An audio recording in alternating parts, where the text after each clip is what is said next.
The gunslinger buried his weapons the day his daughter was born, and by the time the sun rose over the Colorado plains the following morning, Clayton Barnett was no longer the man whose name made outlaws check their holsters twice before riding into town. It was the spring of 1878, and the wind that came down off the Rampart Range carried the smell of wet sage and the promise of a storm. Larkspur was a small town then, hardly more than a rutted main street lined with a mercantile, a livery, a saloon that doubled as the only place to eat a hot meal, and a white clapboard church that leaned a little to the west from years of prairie wind. Clayton had ridden into that town 4 years before with a reputation heavier than the iron on his hip, and he had meant only to pass through.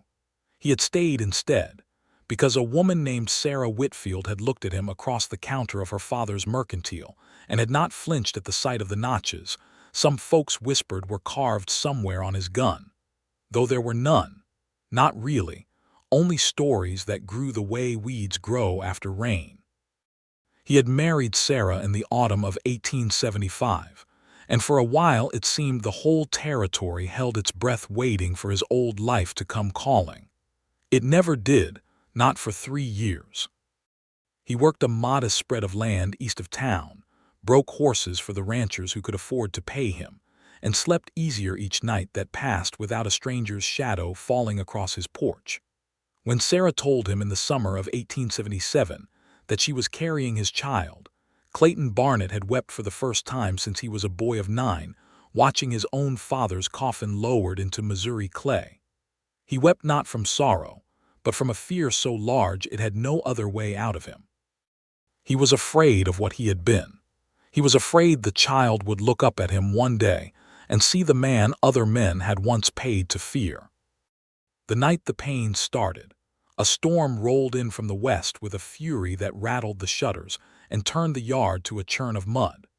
Clayton saddled his horse and rode for Larkspur through lightning that lit the sky white as bone, praying with words he had not used since childhood, asking a God he was not sure still listened to men like him to spare his wife and give him a chance to be something other than what he had been. Dr. Ashworth was 2 days gone, called out to a ranch near Castle Rock where a man had been gored by a bull, and there was no telling when he would return.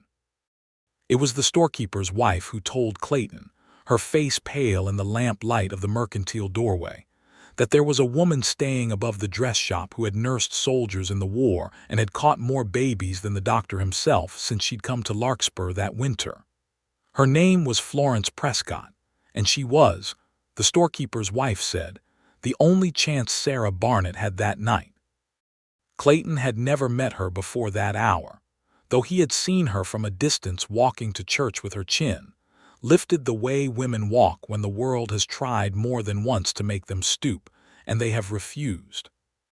When he pounded on the door beneath the dress shop stairs, it was not fear that opened her eyes so quickly, but the particular alertness of someone who had spent long nights listening for exactly that kind of knock.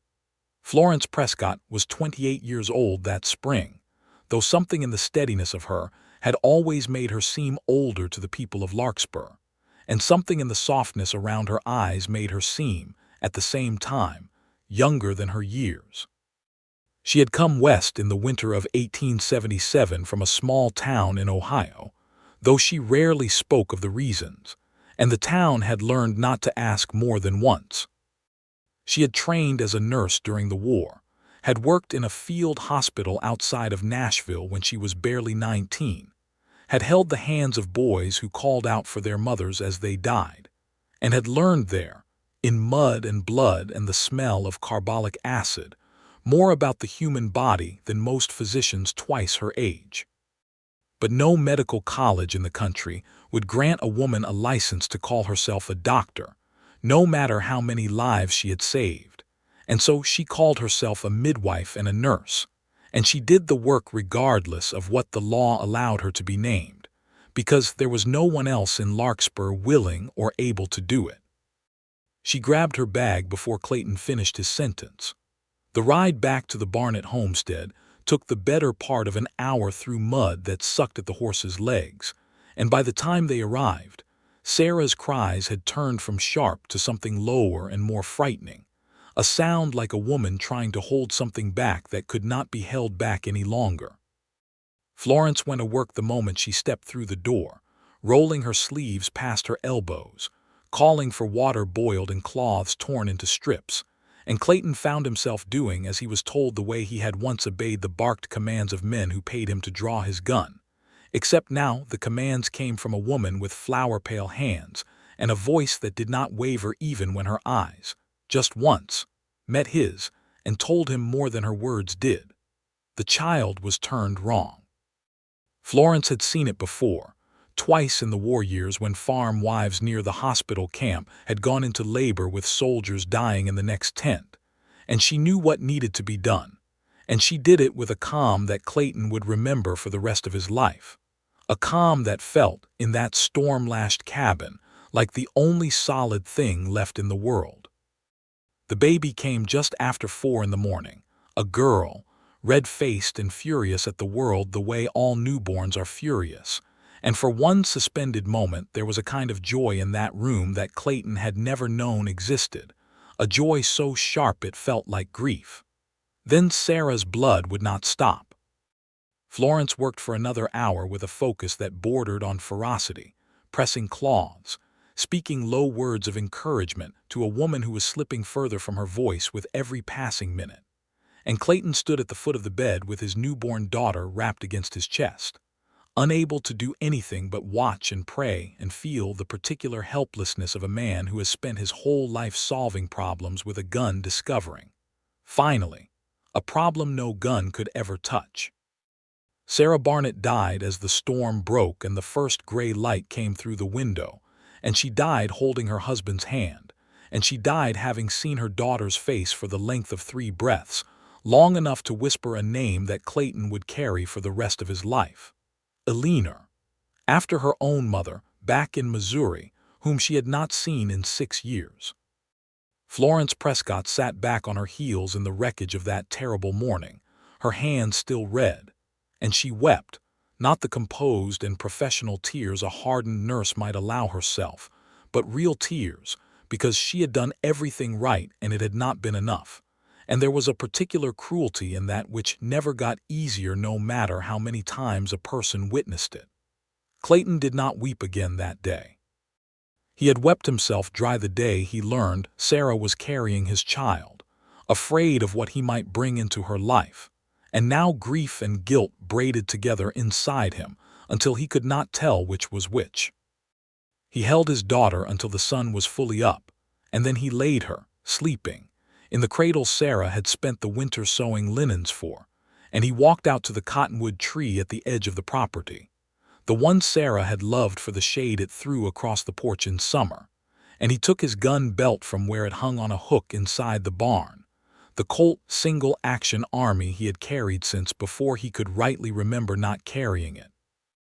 And he dug a hole beneath that tree with his bare hands until his knuckles bled, and he buried it. He did not say a prayer over it. He did not mark the spot with a stone. He simply stood there afterward with dirt under his fingernails and his daughter's cry drifting faintly from the house behind him, and he made himself a promise that had the weight of a vow spoken before God, though he spoke it to no one but the wind. He would never again be a man whose hands knew violence. Whatever else he became, he would become it with empty hands. Florence Prescott watched him from the porch, still in her blood-stained apron, too exhausted and too heartbroken to fully understand what she was watching, though some part of her, the part that had learned in a war hospital to recognize the exact moment a man's life turned a corner he could never turn back from, understood that she had just witnessed something sacred. She stayed 3 days. She had meant to stay only until nightfall, to make certain the child was feeding, and the fever some newborns took did not settle in Eleanor's small chest. But Clayton Barnett did not know how to hold a bottle at the correct angle, did not know that a baby needed to be burped after feeding, or she would cry half the night from trapped air, did not know the particular rhythm of rocking that would calm a colicky infant. And Florence found she could not in good conscience leave a motherless newborn in the hands of a man so thoroughly lost, however good his intentions. So she stayed, and cooked what food there was in the house, thin broth and cornbread, and she showed Clayton, patiently and without a trace of the pity that might have wounded his pride past bearing, how to fold a diaper cloth, how to test the warmth of milk against his wrist, how to swaddle his daughter so tightly she stopped startling herself awake with her own flailing arms. On the second night, unable to sleep, Clayton found Florence sitting at the kitchen table with Alina asleep in the crook of her arm, and he sat across from her without a word, and for a long while the only sound in the house was the wind moving through the cottonwood outside and the small contented sighs of a sleeping infant. "You have done more for us than any man could ask," he said finally. "I do not know how I would have managed this week without you, Miss Prescott." "Florence," she said, "there is no need for such formality between two people who have shared what we have shared these last days. Florence, then." He turned his hat slowly in his hands, a habit she would come to know well in the months ahead, the way he worried the brim when his thoughts ran deeper than his words could easily follow. "I buried my guns yesterday, beneath the cottonwood. I saw. I do not expect you to understand why. I do not need to understand it to see that it mattered," she said. "A man does not dig with his bare hands until they bleed for a thing that does not matter to him." He looked at her then, really looked, and saw a woman whose eyes carried their own particular grief, though she wore it more quietly than he wore his, folded down small the way a person learns to fold grief down small when they cannot afford to let it take up too much room. "You lost someone too," he said. It was not a question. Florence was quiet for a long moment, long enough that Clayton thought perhaps he had trespassed somewhere he had no right to go, but then she spoke, her voice low so as not to wake the baby. "My husband, Thomas. He came home from the war with a wound that never properly healed, in his body or elsewhere, and he took his own life 2 winters after they mustered him out. I nursed strangers back to health in that war, Mr. Barnett, and I could not save the one man I had promised to spend my life beside. I came west because the town where I lived had run out of ways to look at me that were not pity, and I could not bear one more year of it." Clayton did not offer the empty comfort so many people would have offered. He simply nodded, as a man nods who recognizes in another person's account of grief the shape of his own, and said, "I am sorry, Florence. As I am sorry for you, Clayton." It was the first time either of them had used the other's given name, and something passed between them in that small kitchen, quiet and unhurried, the first thread of a bond neither of them yet had a name for, though it would grow, in the months to come, into something neither of them had expected to find again in this life. On the morning of the 4th day, Florence packed her bag to return to her rooms above the dress shop, and Clayton walked her to the wagon he had borrowed from a neighbor, and he stood there in the yard with his daughter against his shoulder, and he found himself unable to simply say goodbye. "Would you come again," he asked, "to see how she does?" "I do not trust my own judgment on whether she thrives." "I would come regardless of whether you asked," Florence said, and there was the faintest smile at the corner of her mouth, the first he had seen from her since the night of the storm. "I did not birth that child only to abandon her to a man who cannot properly fold a diaper cloth." It was, Clayton would later think, the moment the whole shape of his life began quietly to change direction, though neither of them recognized it yet for what it was. The weeks that followed took on a rhythm that surprised them both with how naturally it settled into place. Florence rode out from Larkspur 3, sometimes 4 times a week, ostensibly to check on Alina's growth and to bring remedies for the small ailments that visit every infant, a rash here, a fussy stretch of teething there, though as the spring wore on into summer the visit stretched longer than any medical necessity required, and neither of them commented on it, though both of them noticed. Clayton, for his part, threw himself into fatherhood with the same singular focus he had once brought to tracking a man across 3 territories, though this focus was gentler, born of terror, rather than confidence. He learned to warm milk to the right temperature by feel. He learned the particular cry that meant hunger and the one that meant a wet diaper, and the one, rarer and more heartbreaking, that meant simply that his daughter wanted to be held and reminded that she was not alone in the world. He sang to her, badly, old trail songs he half remembered from cattle drives in his younger years, and Alina did not seem to mind the poor quality of his voice, only the warmth of it. The town of Larkspur watched all this with the particular fascination small towns reserve for stories that seem too neat to be entirely believed. The gunslinger who had put away his iron the day his wife died, giving him a daughter. Some of the old-timers who remembered Clayton's reputation from before his marriage shook their heads and said a man like that could not truly change, that the guns were buried but the man beneath them was not, and that trouble, when it came looking, as it always eventually did for men who had lived by the gun, would find him again regardless of what he had sworn beneath a cottonwood tree. Others and their numbers grew as the months passed, and Clayton kept quietly to his ranch, raising his daughter and trading his labor with neighboring ranchers for what he needed, began to speak of him differently, with a respect that had nothing to do with fear. Reverend Coombs, who ran the little clapboard church, took to calling Clayton a man remade, which Clayton found embarrassing but did not correct, mostly because some part of him hoped it might be true. Sarah's parents, Thaddeus and Miriam Whitfield, who had run the mercantile since before the town had a proper name, grieved their daughter with a fierceness that sometimes curdled into something harder to bear, and in the weeks after the funeral, Miriam Whitfield began to speak, quietly at first and then less quietly, about whether a widowed man with Clayton's history was truly fit to raise a motherless infant alone. It came to a head on a Sunday morning in June, after church, when the congregation was gathered in small clusters outside the whitewashed building, enjoying the mild weather before the heat of the afternoon set in. Miriam Whitfield approached Clayton where he stood with Alina sleeping against his shoulder, and there was no gentleness in the way she began. "That child needs a mother, Clayton Barnett. She needs a proper home with a woman's hand in it, not a bachelor rancher who spent half his life better acquainted with a revolver than with decent company." "I have not touched a gun since the morning Sarah died, Miriam, and I do not intend to again," Clayton said, keeping his voice even though the words struck at something raw in him.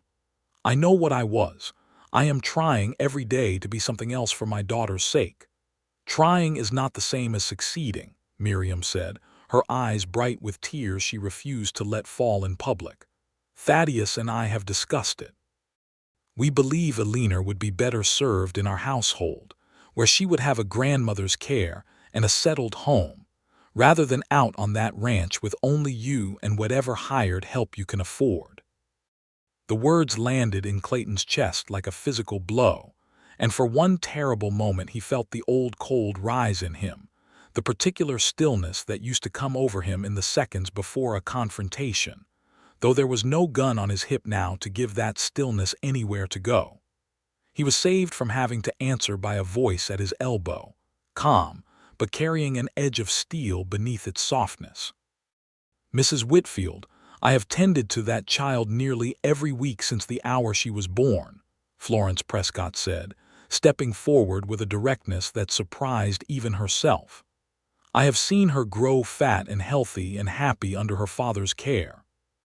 I have seen him learn, with his own two hands, every gentle thing a mother might have taught him, because there was no one else to teach him and he refused to let that stop him. I understand your grief, truly I do, for I have buried people I loved, and I know the particular madness grief can put into a person's thinking, but do not mistake your grief for good judgment. Alina Barnett is thriving exactly where she is." The gathered congregation, who had been pretending not to listen with the particular attentiveness small towns reserve for public disagreements, went very quiet. Miriam Whitfield's face moved through several expressions before settling on something that was not quite defeat but was, perhaps, the beginning of doubt. "And who are you," she said, though with less certainty than before, to speak for what that child needs. I am the woman who caught her when she came into this world, and I do not intend to stand by and watch her taken from the father who has done nothing since but love her," Florence said. "If you wish to be part of her life, Mrs. Whitfield, and I believe you should be, for she has no other grandparents living, then I would encourage you to be part of it as it is, rather than trying to remake it into something you have already decided it should be." Thaddeus Whitfield, who had come up beside his wife during this exchange and had said nothing, finally put a hand on his wife's shoulder. "Miriam," he said quietly, "the girl is not wrong." Miriam Whitfield did not apologize that day, but something in her softened, and by the following month she was riding out to the Barnett homestead of her own accord, bringing preserves and small knitted garments. And though the tension between her and Clayton never fully disappeared, it settled into something workable, something that allowed Eleanor to grow up knowing her grandmother's love without that love threatening to tear her away from her father. Clayton found Florence afterward, near the hitching post where she had left her horse, and he did not know quite how to say what he felt, so he simply said, "Thank you," and let the words carry more weight than their brevity suggested. "I meant every word of it," Florence said. "I know you did, that is rather the point." Something in the way he looked at her then, open in a way he rarely allowed himself to be, made Florence's breath catch slightly, though she covered it by busying herself with her horse's bridle. "I should get back to town," she said. "I have Mrs. Calloway's youngest with a fever I promised to check on before supper." "Of course," Clayton said, and if there was reluctance in his voice, neither of them remarked on it. The summer wore on, and Eleanor grew from a fretful newborn into a plump, curious infant who had, Clayton was fond of pointing out, inherited her mother's stubborn chin, and he privately thought, though never said aloud, something of Florence's steady watchfulness in the way her dark eyes tracked movement across a room. Florence's visits continued, and slowly, without either of them quite marking the moment it happened, they stopped being visits made out of medical necessity and became simply the shape of the week. The two of them sitting on the porch in the long summer evenings while Eleanor slept, talking about everything and nothing, about the war and about Ohio, and about the particular loneliness of a life spent, in Clayton's case, running from something, and in Florence's case, running toward nothing in particular, only away. It was on one such evening in late July, with the sky gone the color of a ripe peach and the first fireflies beginning to rise from the tall grass at the edge of the yard, that Clayton finally asked her the question that had been sitting unspoken between them for weeks. "Why did you truly leave Ohio, Florence? You have told me the town had run out of kind ways to look at you, but I do not think that is the whole of it." Florence was quiet for a long moment, turning her cup of coffee slowly in her hands. "There was a man," she said finally, "after Thomas died, a widower, respectable, well thought of in the town. He courted me for the better part of a year, and I nearly said yes to him, because it seemed the sensible thing, and because I was tired of being alone, and because everyone told me it was time.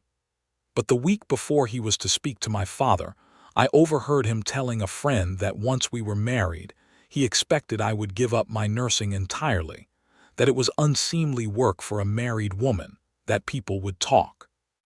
And I realized that everything I had built out of Thomas's death, every skill I had, every life I had helped save, he saw as something to be folded up and put away in a drawer, the same way a woman puts away her wedding dress.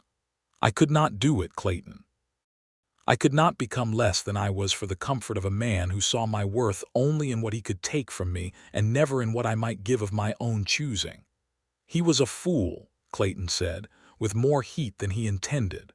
Florence smiled faintly. "Perhaps. Or perhaps he was simply a man of his time, and I was a woman who could no longer pretend to fit inside it. Either way, I sold what I could not carry and I came west, where I had heard there was need for someone with my skills and less patience for asking whether a woman ought to have them." "I am glad of it," Clayton said quietly. "Glad you came west, I mean, though I am sorry for what drove you to it." "As am I sorry for what drove you to bury your guns," Florence said, "though I confess I am glad, too, of where it has led." They sat with that admission between them for a long moment, the fireflies rising brighter now as full dark settled over the yard, and Clayton found himself wanting, with an intensity that startled him, to reach across the small distance between their chairs and take her hand, though he did not yet, because some part of him still believed he had no right to reach for happiness after the way his old life had ended his wife's. It was Eleanor, in the end, who first noticed what her father could not yet say aloud. She was not yet a year old, too young to understand any of it in words, but she had begun, in the way infants do, to recognize faces and voices. And when Florence arrived each week, Eleanor's whole small body would light with a particular joy that was distinct from the joy she showed her father or her grandmother, a joy that made Clayton's chest ache with something he did not yet have a name for. The turning point, when it finally came, arrived not gently, but with the force of old violence returning to claim what it believed it was still owed. His name was Silas Croft, and he had ridden with Clayton for 2 brief and bloody years back before Clayton had ever set foot in Larkspur, back when Clayton had still gone by the name folks in 3 territories had whispered with equal parts respect and dread. There had been a falling out between them, over money owed and a woman neither of them had truly loved but both had claimed, and it had ended, as such things often did in those years, with gunfire. Croft's younger brother, Amos, had drawn on Clayton in a saloon in Cheyenne over the same dispute, and Clayton, faster and colder in those days than he liked to remember now, had put a bullet through the boy's shoulder rather than his heart, a mercy that had not felt like mercy to Silas Croft, who had watched his brother's arm wither uselessly for the rest of his short life, dead within 3 years from an infection that took hold in the wound and never properly left. Silas Croft had spent the years since nursing a grudge the way some men nurse a garden, tending it, watching it grow, waiting for the season when it might bear fruit. He had heard, through the loose network of drifters and outlaws who still moved through the territory trading news the way other men traded goods, that the gunslinger once known in certain circles as Clay Barnett had settled in a small town called Larkspur, had married, had a child, and had, more remarkably still, buried his guns and taken up honest ranching. To Silas Croft, this was not redemption. It was opportunity. A man without a gun on his hip was a man who could finally be made to pay what Croft believed was owed. He rode into Larkspur on a hot afternoon in early August, trailing 2 other men whose faces carried the particular hardness of men who had made their living outside the law for longer than was good for them, and he made no secret of his purpose. He asked at the saloon after Clayton Barnett, and when the bartender, wary of the look of him, hesitated to answer, Croft simply smiled and said he would find the man regardless, and it would go easier for the town if they simply told him where. Word reached the Barnett homestead before Croft did, carried by a boy on a fast pony who had overheard the questions at the saloon and run the whole way without stopping, arriving breathless and wide-eyed to deliver his warning.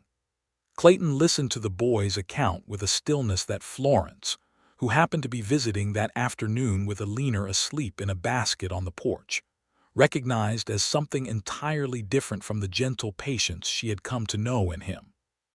This was the old stillness, the one she had glimpsed only once before, on the porch the day Miriam Whitfield had threatened to take his daughter. "You know this man," Florence said, once the boy had been given water and sent home with thanks and a coin for his trouble. "I know him," Clayton said. "I put a bullet in his brother's shoulder 8 years ago, in a fight the boy started and I did not have the wisdom to walk away from. The wound killed him slow over 3 years. Silas has hated me since before Sarah, before you, before any of this." He gestured at the ranch, the porch, the sleeping child, as though the word "this" could somehow encompass the whole fragile world he had built. "What will you do?" Clayton looked toward the barn, toward the cottonwood tree beyond it, its branches heavy now with the full green of August, and Florence saw something war across his face, old instinct pulling against the vow he had made beneath that tree 15 months before. "I will not dig them up," he said finally, though his voice carried the strain of a man convincing himself as much as anyone listening.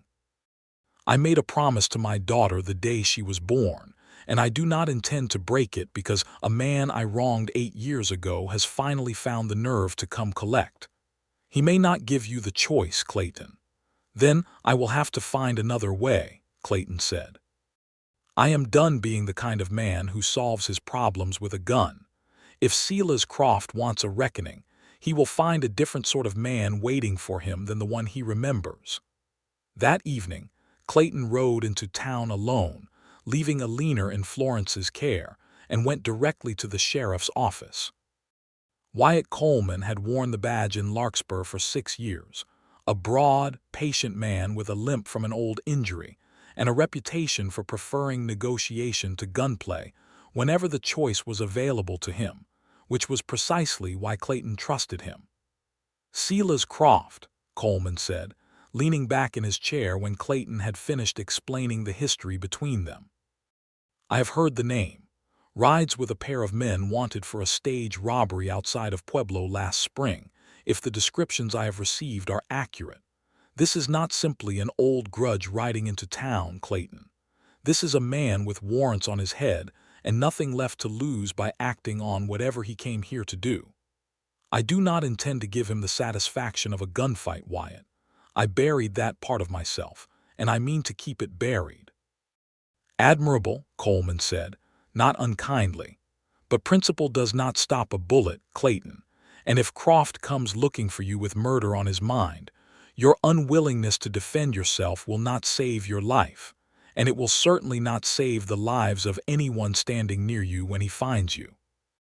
Clayton sat with that truth for a long moment, the lamplight flickering across the office's rough plank walls, and he thought of Alina asleep in her basket, and he thought of Florence sitting beside her, and he understood, with a clarity that settled cold and certain in his chest, that his vow had never truly been a vow against violence itself, not entirely.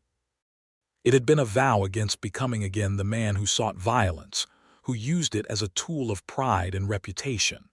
There was, he began to understand, a difference between a man who drew a gun to prove something to the world and a man who might, if it came to it, take up a weapon one final time not to prove anything at all, but simply to protect the people he loved from a danger that would not otherwise be turned aside. "I will not go looking for him," Clayton said finally.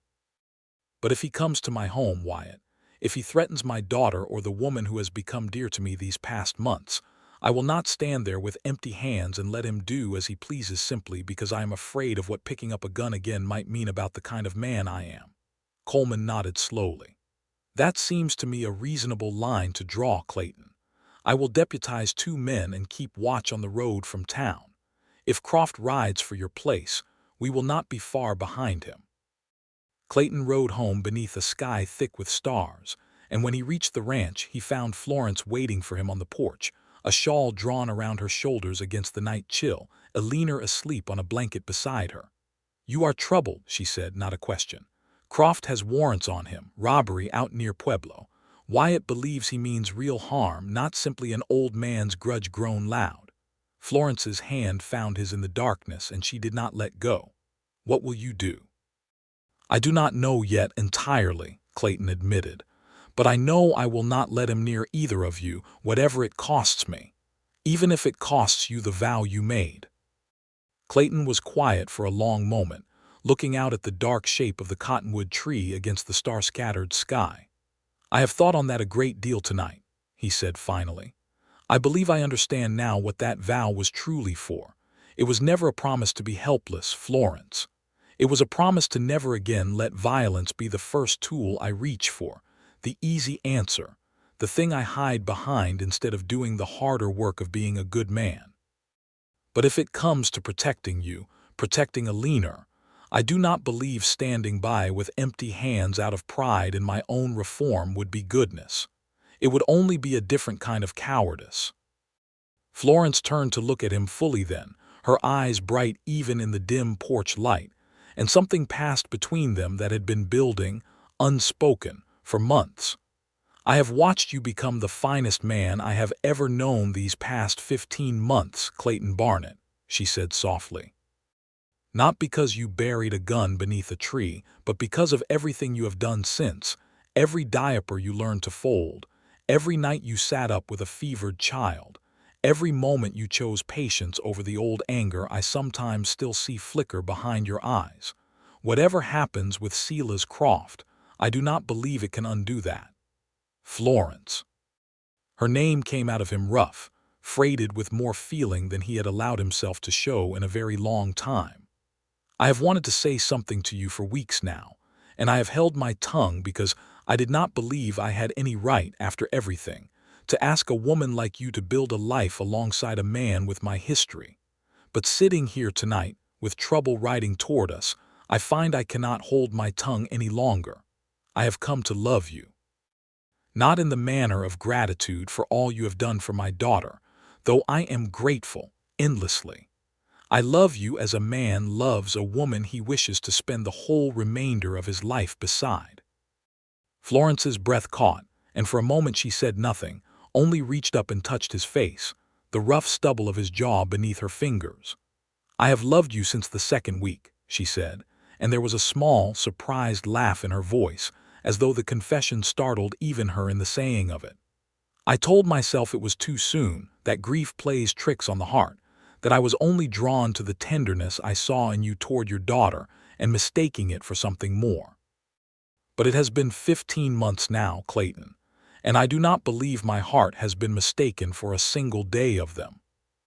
He kissed her then, gently, beneath the wide Colorado sky, with their sleeping daughter beside them and trouble on the road behind them.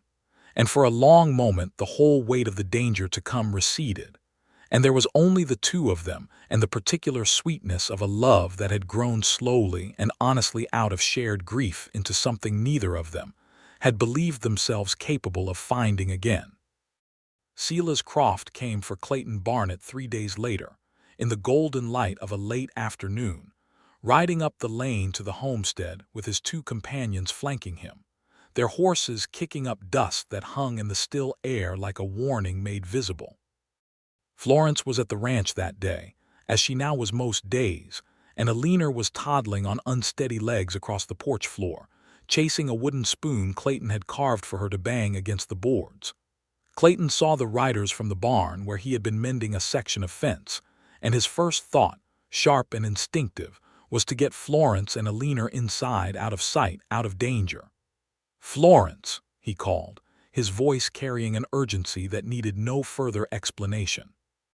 She was already moving, scooping Alina up against her hip and retreating toward the house, though she paused at the doorway, unwilling to disappear entirely, unwilling to leave Clayton to face what was coming without at least the knowledge that she was watching.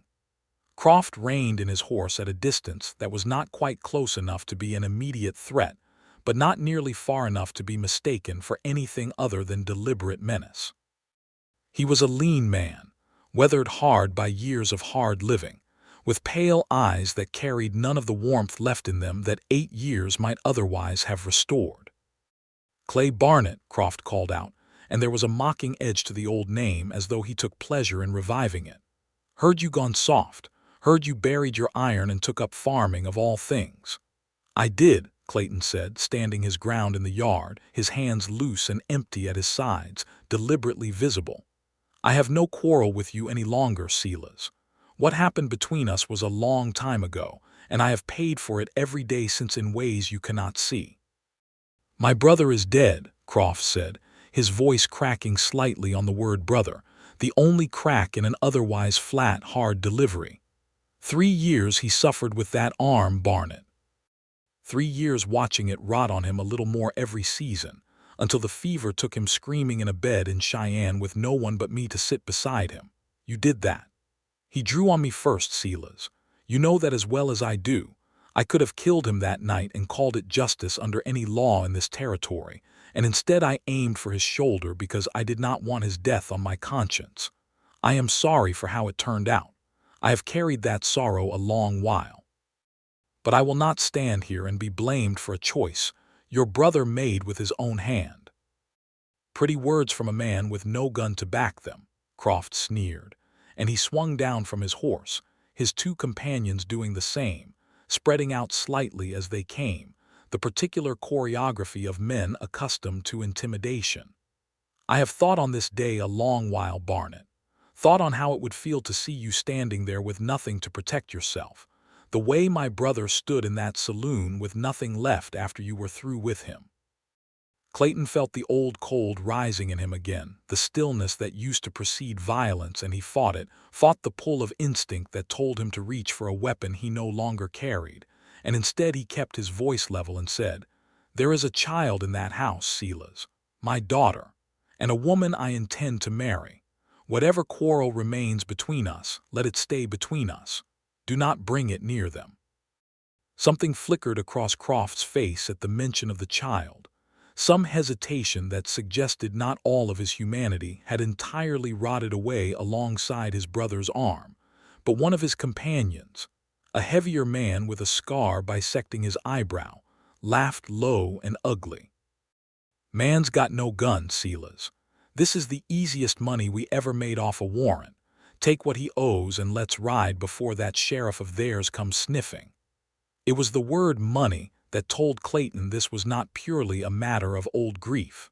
Croft needed funds, likely to outrun the warrants Coleman had mentioned, and Clayton's ranch, however modest, represented an opportunity as much as it did a target for revenge. "I have some money in the house," Clayton said carefully, thinking fast now, thinking of every second that passed as a second closer to Wyatt Coleman's arrival, for he had sent word to town the moment he had seen the riders approaching, a signal arranged between them for exactly this possibility, a white cloth tied to the fence post visible from the road. "Take it and go, Silas. There is no need for this to become anything worse than a robbery." But the scarred man was already moving toward the porch, toward the house, toward where Florence stood in the doorway with a leaner on her hip, and something in Clayton snapped loose from its careful restraint at the sight of that man's eyes moving over his family with casual, predatory interest. "Get away from them," Clayton said, and his voice had dropped into a register none of them had heard from him yet that day, low and absolutely without give. The scarred man laughed and kept walking, and it was in that moment, watching a stranger's hand drift toward the revolver at his hip while moving toward his daughter and the woman he loved, that Clayton Barnet made the decision that would define the rest of his life. He turned and ran for the barn.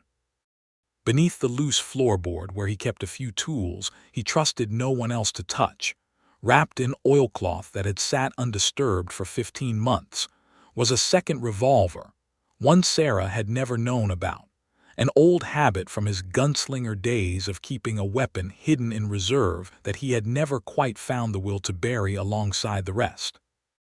He had told himself in the months since Eleanor's birth that he had simply forgotten it was there, but some honest part of him knew he had kept it deliberately, against exactly this kind of day, though he had prayed such a day would never come. He came out of the barn with the revolver in his hand, and the scarred man, hearing the barn door bang, turned in time to see Clayton leveling the weapon at him from 30 feet. And the years fell away from Clayton in an instant, the careful softness of fatherhood and ranching stripped back to reveal the deadly stillness that had once made 3 territories speak his name with dread. "Take your hand off that gun," Clayton said, "and get back on your horse." The scarred man hesitated, calculating the odds the way men who lived by violence always calculated odds, and something in Clayton's stance, in the absolute steadiness of the weapon in his hand, convinced him that whatever softness the rancher's life had put on this man, the core of him had not gone anywhere at all. He raised his hand slowly and backed toward his horse. Silas Croft, watching this from the yard, drew his own weapon in the same instant, and for one suspended heartbeat the whole scene held perfectly still, 2 men with guns raised, the third companion frozen uncertain between them, and Florence in the doorway with Eleanor clutched tight against her chest, her whole body angled protectively around the child, her eyes wide but her voice, when she found it, remarkably steady. "Silas Croft," she called out, and something in the sound of a woman's voice cutting across that violent tableau made every man in the yard flinch slightly with surprise. "You came here for money, or for revenge, or for some tangled mixture of both that I do not believe even you could fully untangle if you tried. But look at what you are truly deciding in this moment. You can ride away from this yard today a man who chose to walk from a fight he did not need to finish, or you can become, in the next 5 seconds, a man who fired the shot that orphaned a child in front of her own home. I do not believe, whatever your brother's death cost you, that this is truly the man you wish to be when it is all finished." Croft's hand did not lower, but it did not fire either, and in the space of that hesitation, the sound of hooves came thundering up the lane, Wyatt Coleman and 2 deputies riding hard, drawn by the signal Clayton had left tied to the fence post, and the sudden appearance of the law tipped whatever fragile balance had been holding in that yard entirely in Clayton's favor.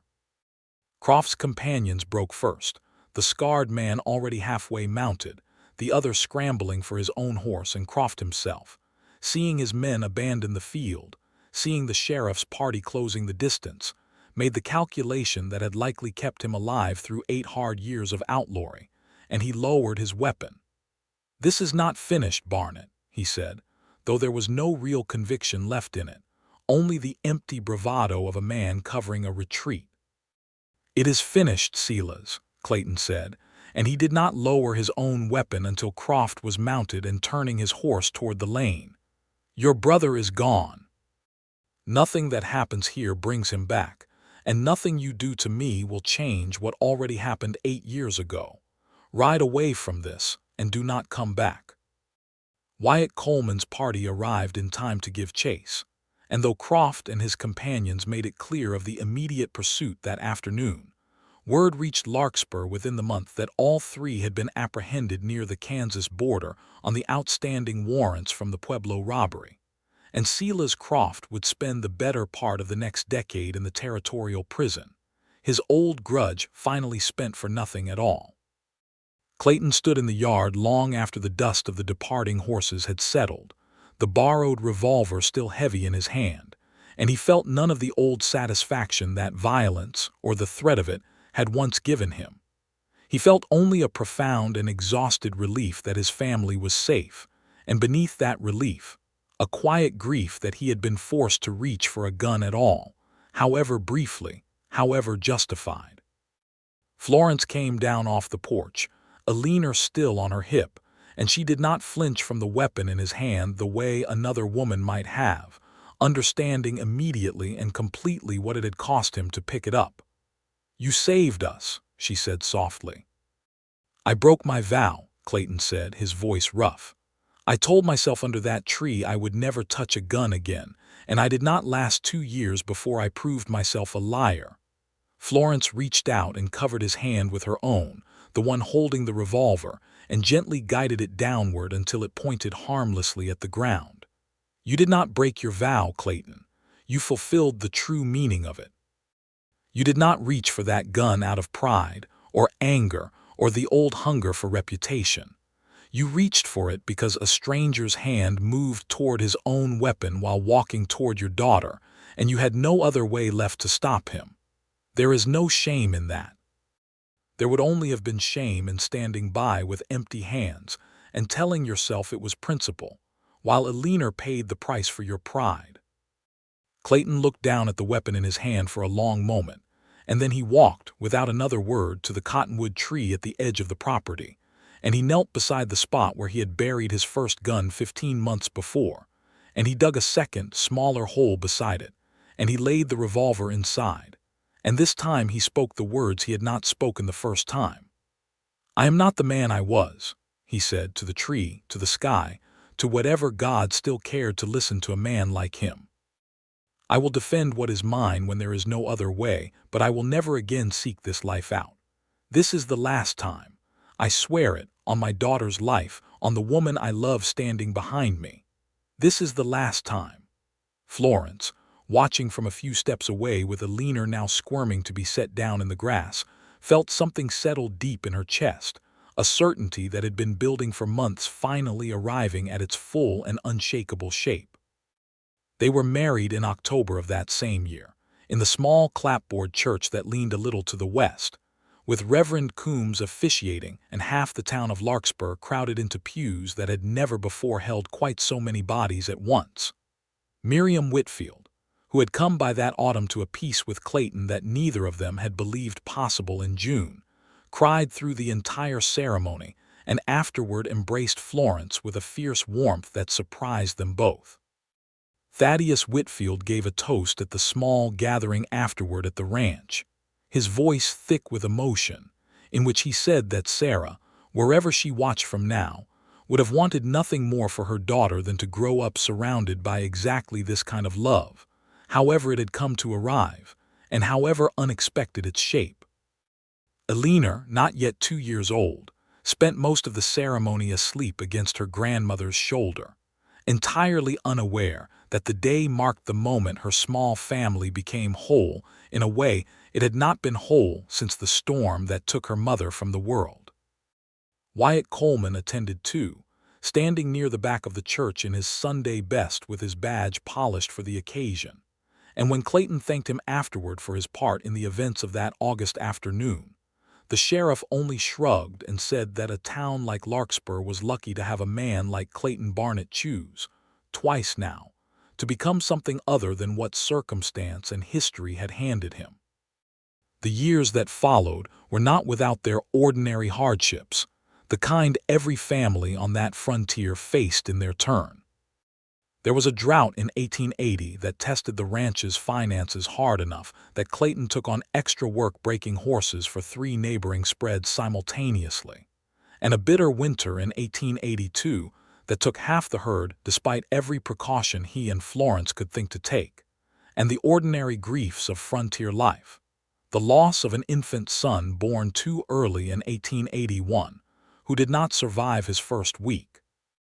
A sorrow that Florence and Clayton carried together with a tenderness toward each other that only deepened through the shared weight of it, understanding as they both did, from opposite sides of that particular grief, exactly what the other was feeling. But there was joy too, abundant and lasting. Eleanor grew from a toddler chasing wooden spoons across a porch into a bright, sturdy girl with her mother Sarah's stubborn chin, and something of Florence's steady watchfulness in the way she observed the world before speaking her mind about it.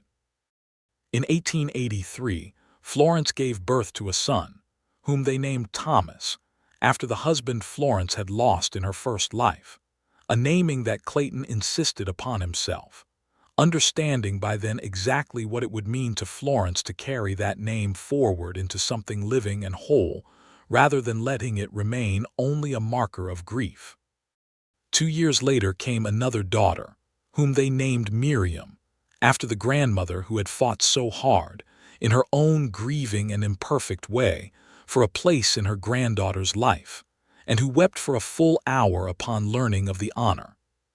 Florence never entirely gave up her medical work, and in fact, as Larkspur grew through the 1880s from a rutted main street into a proper town with its own bank and a second church, and eventually, in 1887, its own trained physician who arrived by the new spur line of railroad that had finally reached that stretch of Colorado, Florence found herself in the unusual position of training the young doctor in techniques she had learned in wartime hospitals that his formal education had never covered.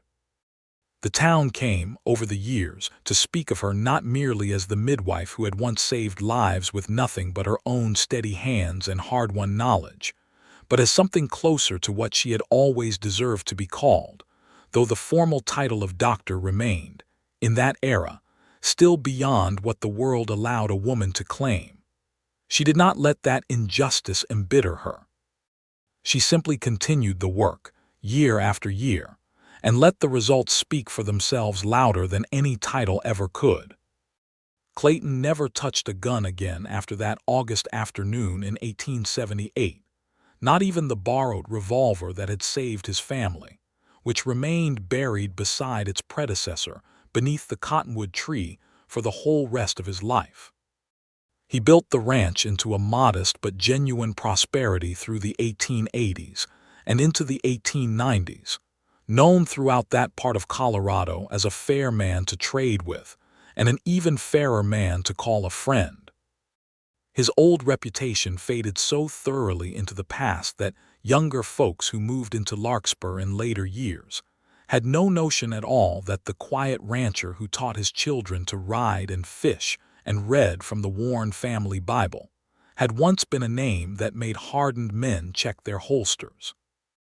Eleanor Barnett grew up, married a young rancher named Everett Sloan in 1897 when she was 19 years old, and stayed on land not far from her father's spread, raising her own children within an easy ride of the grandparents who doted on them shamelessly.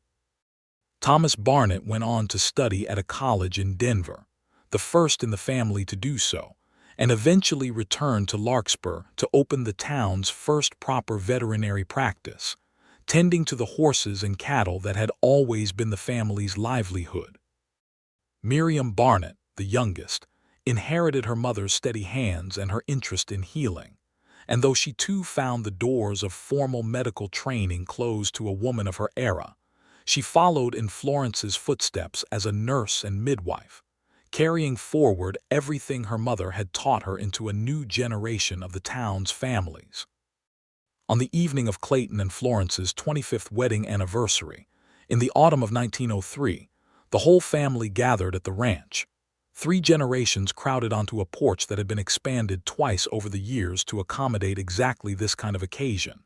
And after the meal was finished and the children had been chased off to play in the last of the evening light, Clayton walked with Florence out to the cottonwood tree, now grown enormous, its branches spreading wide enough to shade half the yard. "Do you ever think of them?" Florence asked, meaning the guns buried beneath their feet, and what your life might have been if you had never buried them at all. Clayton was quiet for a moment, looking up into the branches that Sarah had once loved for their summer shade, branches that now sheltered grandchildren who had never known her but who would grow up knowing her name, her memory kept alive and honored rather than buried alongside grief the way some families let their dead simply disappear from conversation. "I think of it sometimes," he admitted. "I think of the man I was before that storm, and I do not recognize him anymore, not truly. He feels like a story I once heard about someone else, but I do not regret the road that brought me here, Florence, hard as parts of it were.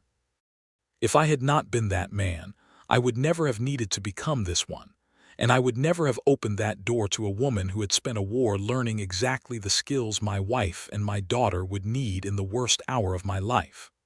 And if I had not lost Thomas," Florence said softly, "I would never have come west at all, and I would never have been standing in that room the night Eleanor was born." "Then perhaps," Clayton said, taking her hand, weathered now with the years but still steady, still sure, "everything hard that came before was simply the road that had to be walked to arrive at this. I do not know if I believe in fate, Florence, not truly, but I believe in this. I believe that whatever brought us both to that storm last night, it was worth every hard mile of the journey because it led me to you, and to this life, and to these children, and to a peace I did not believe a man like me was ever meant to have." Florence leaned into him, the two of them standing together beneath the great spreading branches of the cottonwood tree, the sound of their grandchildren's laughter carrying across the yard in the golden autumn light, and somewhere beneath their feet, buried deep in Colorado soil, 2 revolvers rested undisturbed, relics of a life fully and completely left behind, marking not an ending, but the exact spot where a gunslinger had once knelt in grief and terror and made himself, against every hard lesson his old life had taught him, into a better man. They stood there a long while, saying nothing more, needing nothing more, 2 people who had built out of shared sorrow and steady patience a love that had outlasted every danger the frontier had thrown against it. And when at last they turned to walk back toward the house, toward the warm lit windows and the sound of family gathered safe within them, they walked together, hand in hand, exactly as they had walked every evening for 25 years, and exactly as they would continue walking for every one of the many good years still left to come.